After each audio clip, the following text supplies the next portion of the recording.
Olá, empreendedores! Hoje eu quero tratar com vocês um assunto que é um pouco técnico, mas eu preciso que vocês fiquem comigo até o final, porque no fim eu tenho uma dica aqui que pode ser a salvação para você nesse assunto, tá bom? Nós vamos falar sobre SST, Saúde e Segurança do Trabalho. O que é SST? São normas regulamentadoras, as famosas NRs, que elas tratam de condições que o empresário tem que se atentar dentro da sua empresa para ele fornecer uma condição mínima de saúde e de segurança para os seus colaboradores. Então são várias normas que vão tratar aí sobre questão de volume, de barulho, sobre calor, sobre as condições ergonômicas, o tipo de trabalho que a pessoa exerce, qual que é a posição que ela tem que ficar, se é um lugar que ela trabalha sentado, se é um lugar que ela trabalha em pé. Analisar as máquinas também que essas pessoas vão estar manuseando, se são máquinas seguras, se elas têm dispositivos de segurança, se elas têm alguma exposição grande a risco. Então é feita toda uma análise dentro da empresa e posteriormente, no momento seguinte, é averiguado formas de amenizar aqueles possíveis problemas que possam ter. Então, quem faz esse trabalho geralmente é um técnico de segurança do trabalho ou um engenheiro de segurança do trabalho. E ele faz toda essa análise dentro da empresa com base nessas normas técnicas e posteriormente você tem no seu pátio industrial aí uma máquina que para ela girar, ela tem, por exemplo, uma correia e essa correia fica exposta. Tem um risco aí, porque às vezes seu colaborador está passando ali e sem querer ele esbarra a mão e ele pode às vezes perder um dedo, alguma coisa desse tipo, se acidentar de uma forma grave. Então o que pode ser feito nessa máquina para que isso não aconteça? Será que a gente pode colocar uma proteção nela aqui para que ninguém corra o risco de esbarrar? Com relação ao barulho, tem um nível de decibéis que é permitido. Quando uma máquina, quando um pátio industrial passa desse limite, de repente pode ser estipulado que os colaboradores usem um equipamento individual de segurança, né, que é os famosos EPIs. Então ele vai ali colocar um protetor auricular, alguma coisa desse tipo.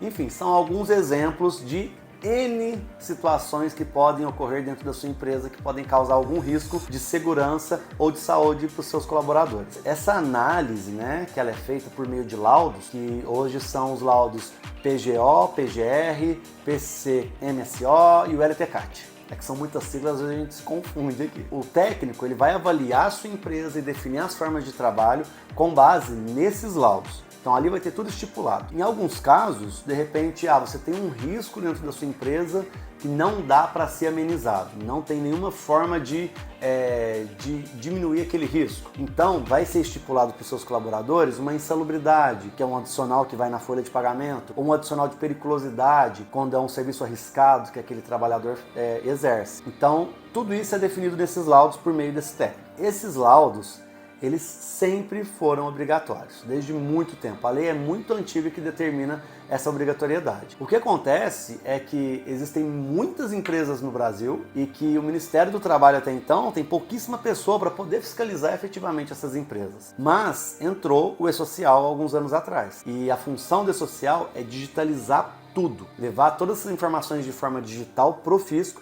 para que eles possam olhar de uma forma muito mais fácil, rápida e ágil toda a informação a respeito da sua empresa. Então é aí que você tem que se atentar. E com relação especificamente aos laudos de SST, eles passaram a ser obrigatórios a partir de maio de 2022. Só que o governo verificou que as empresas elas não estavam preparadas. Por quê? Para montar esses laudos, você tem um custo. Você tem que pagar o técnico para fazer esse trabalho. Muitas vezes você tem que pagar as adequações necessárias para fazer na sua empresa. E às vezes as empresas não estavam conseguindo fazer esse trabalho.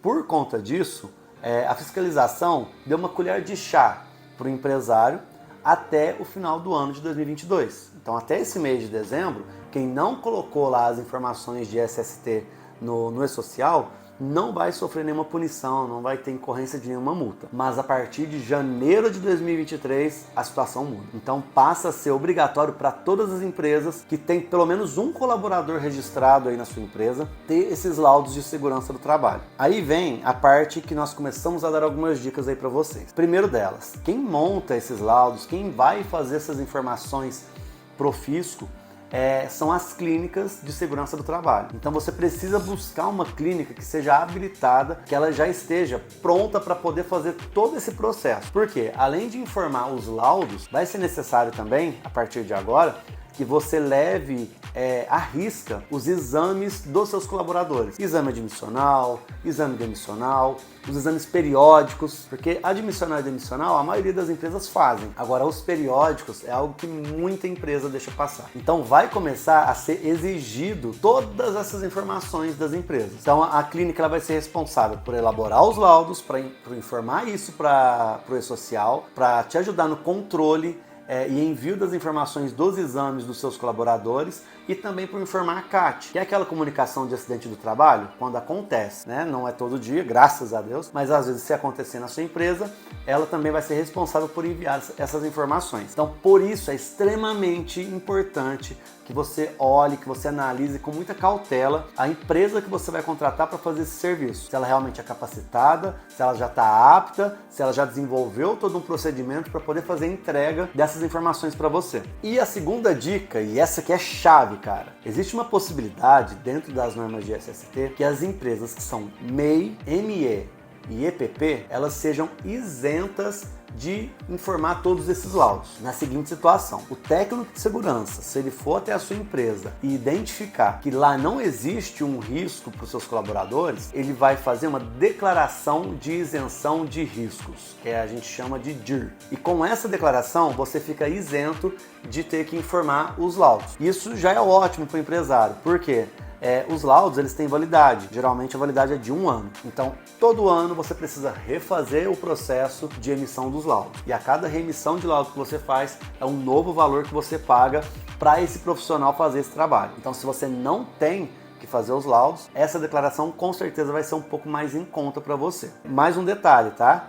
Essa DIR, ela só isenta a empresa dos laudos de segurança do trabalho, PGO, PGR, PCMSO e LTCAT. Os exames admissionais, demissionais, periódicos, as CATs e outras informações que são do dia a dia, do decorrer do trabalho, elas continuam sendo obrigatórias. Mas, de qualquer forma, é importante você ficar atento a isso, você ter essa informação, para que quando você for conversar com o técnico, você questione ele sobre essa possibilidade. Será que aqui realmente tem risco? Será que a minha empresa ela não se enquadra nessas empresas que têm isenção de risco? Essa dica é chave para você definir, porque às vezes você pode ter que mudar muita coisa na sua empresa sem às vezes ter a necessidade de fato. Procura uma clínica que seja adaptada, uma clínica que tenha referência, uma clínica que já esteja pronta para esse novo processo que vai ser exigido. Bata um papo com eles, verifica, chama ele aí na sua empresa, para eles darem uma analisada nela, para ver se você não tem essa questão das isenções, se regularize o mais rápido possível. Por quê? 2023 já está aí e as obrigações já estão praticamente sendo exigidas a partir de agora. No mais, se tiver alguma dúvida a mais, chama a gente aqui no direct, que a gente vai bater um papo com você e te explicar, te dar uma orientação superficial. Mas o ideal é que você converse com o seu contador, que ele vai saber te dar o direcionamento inicial. Então, assim, não é uma obrigatoriedade do contador, tá bom? Como eu disse, é um assunto técnico de um especialista no assunto trabalhar e fazer essas declarações para você, mas o contador pode te dar uma orientação geral a respeito disso. Também você pode acompanhar a gente no nosso blog, que a gente tem um artigo lá falando mais especificamente sobre esse assunto, então pode te ajudar bastante a esclarecer mais dúvidas. E segue a gente nas redes sociais também, porque a gente tem conteúdos relevantes para você e para o seu negócio. Um abraço e até a próxima!